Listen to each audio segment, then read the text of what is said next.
नमस्कार, मैं हूं देवनाथ पांडे और आप देख रहे हैं बीडीएफ न्यूज की क्राइम सीरीज खलनायक, जिसमें हम आपको सुनाते हैं अपराध और अपराधियों की कहानी। तो कल हमने आपसे वायदा किया था कि हम अब गैंगस्टरों के परिवार के बारे में आपसे कहानी बताएंगे कि गैंगस्टर जब बड़े गैंगस्टर बन जाते हैं, कोई भी जब बड़ा गैंगस्टर बन जाता है तो उसके परिवार का क्या हाल होता है, उनके पीछे उनके परिवार को किस तरह की यातनाएं झेलनी पड़ती हैं, क्या क्या उन्हें सहना पड़ता है। एक एक बातें आपको विस्तार से बताएंगे, जिसे सुनने के बाद आप भी सोचेंगे कि ये गैंगस्टर वाकई में अपने घर वालों के नहीं होते हैं तो ये बाहर किसी और के क्या होंगे। इनसे जितना ही सतर्क रह के रहा जाए, जितना भी बच के रहा जाए, उतना ही कम है।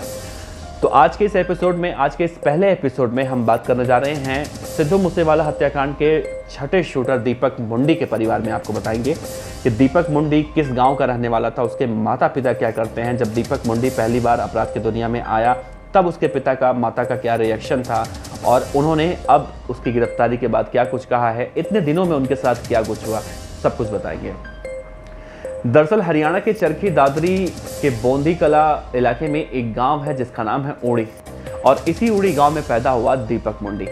3 भाई बहन में सबसे बड़ा था दीपक मुंडी, लेकिन बचपन में कम उम्र में इसके माता पिता ने इसे अपने नानी के यहाँ भेज दिया, चूँकि इसके माता पिता बहुत ज़्यादा आर्थिक रूप से कमज़ोर हैं, और तब उन्होंने नानी के यहाँ इसे भेज दिया कि वहाँ पर रह के ये पढ़ेगा लिखेगा।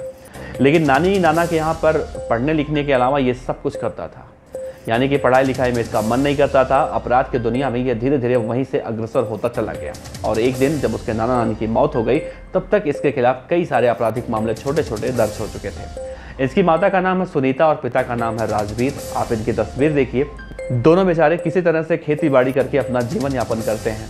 सिद्धू मूसेवाला की हत्या में जब इनका नाम सामने आया तो पुलिस ने इन्हें कई बार पूछताछ के लिए भी बुलाया, कई बार पुलिस इनके घर पर दबिश देने पहुंची, लेकिन हमेशा ये कहते रहे कि मैं अपने बेटे से कोई मतलब नहीं रखता, हमने उसे अपनी चल अचल संपत्ति से बेदखल कर दिया है, हमारा ना तो उससे कुछ लेना है और ना ही कुछ देना। दीपक मुंडी की मां सुनीता देवी कहती हैं कि दीपक इतना ज़्यादा खतरनाक गैंगस्टर बन गया है, जिसकी हत्या की है वो भी किसी का बेटा था, सिद्धू मूसेवाला भी किसी का बेटा था। और सिद्धू मूसेवाला के बारे में जब उन्होंने पहली बार सुना तो उनके पैरों के नीचे से ज़मीन खिसक गई कि उनका अपराधी बेटा सिद्धू मूसेवाला को मारने में उसका हाथ था। बहरहाल इस दौरान वो कई सारी यातनाओं को झेल चुके हैं। चूँकि दीपक मुंडी अपने घर में सबसे बड़ा था तो उसके पीछे छोटे भाई बहन भी बहुत ज़्यादा परेशान हुए। उसकी एक बहन की शादी हो चुकी है। उसकी माँ कहती हैं कि जब उसकी बहन की शादी हो रही थी तब भी वो यहाँ पर नहीं आया, कि परिवार किस तरह से अपने बेटी की शादी कर रहा है, उसकी बहन की शादी कर रहा है, उसकी सुध लेने तक नहीं आया। यहाँ तक कि जब वो बीमार पड़ी बहुत ज़्यादा तब भी दीपक मुंडी अपने घर वालों की सुध लेने नहीं आया। इसको देखते हुए उसके पिता ने उसे बेदखल कर दिया, लेकिन फिर से कहीं से वो आ धमकता था और बीच बीच में वो अपने घर वालों से कहता था कि मैं सुधर चुका हूँ, अब मैं अपराध की दुनिया में नहीं जाऊँगा। लेकिन उसके पिता एक बार भरोसा करते हैं, दूसरी बार भरोसा नहीं कर पाते हैं और उसे एक नहीं बल्कि दो बार बेदखल करते हैं, और अब वो उससे तौबा कर चुके हैं। लेकिन जब उन्हें ये खबर मिली कि सिद्धू मूसेवाला की हत्या में शामिल उनके बेटे को नेपाल पुलिस ने गिरफ्तार किया है, जो दिल्ली पुलिस को सौंप चुकी है, अब उसे मानसा कोर्ट में पेश किया जा चुका है, तो जब उनसे मीडिया ने बात किया कि अब उनका क्या रिएक्शन है इस पे, तो उन्होंने जो बातें कही हैं वो हर पिता को कहनी चाहिए और हर किसी को देखनी और सुननी चाहिए, और ख़ास तौर से उन लोगों को सुननी चाहिए जो लोग अपने बच्चों को बढ़ावा देते हैं या फिर अपने बच्चों की हर गलत बातों को नज़रअंदाज कर देते हैं। दरअसल दीपक मुंडी के पिता ने कहा है कि उनका बेटा एक कपूत है और इस कपूत को फांसी की सज़ा होनी चाहिए, और अगर जब फांसी की सज़ा हो जाएगी, वो मर जाएगा, तो मैं उसके डेड बॉडी की भी डिमांड नहीं करूंगा, पुलिस ही उसे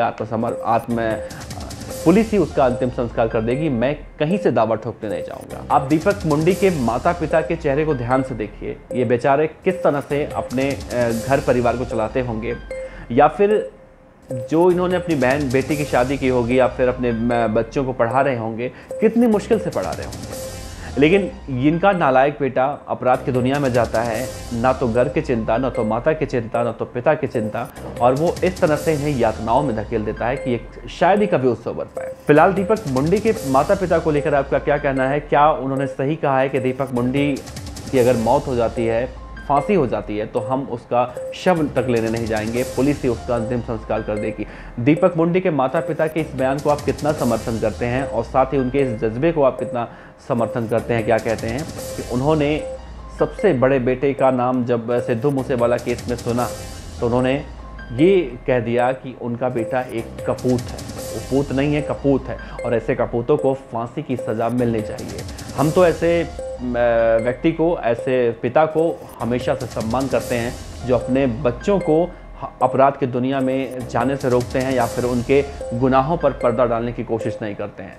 तो हमें इन गैंगस्टरों के पिता और माता की स्थिति को देखकर कहीं ना कहीं सतर्क रहने की ज़रूरत है कि अगर हमारे बच्चे भी इस रास्ते पर जा रहे हैं तो हम उसे ढकने के बजाय, उसे छिपाने के बजाय उसे समझाने की कोशिश करें।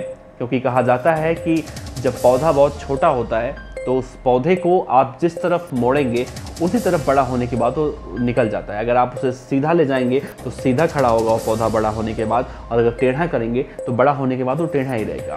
तो उस उम्र से बच्चों को कहीं ना कहीं सिखाना चाहिए। लेकिन अफसोस दीपक मुंडी अपने नाना नानी के यहाँ पर जाकर पूरी तरह से अपराध की दुनिया में संलिप्त हो चुका था, और जब उसके नाना नानी की मौत हो गई तब वो पूरी तरह से बदमाश बन चुका था। तो इसमें गलती कहाँ थी? क्या उसे नाना नानी के यहाँ भेजकर उसके माता पिता ने गलती की, या फिर वो आपराधिक प्रवृत्ति का शुरू से ही था? आप अपने जवाब नीचे कमेंट बॉक्स में ज़रूर बताइएगा। साथ ही आप ये भी बताइएगा कि किस गैंगस्टर के परिवार के बारे में कल की वीडियो में हम चर्चा करें।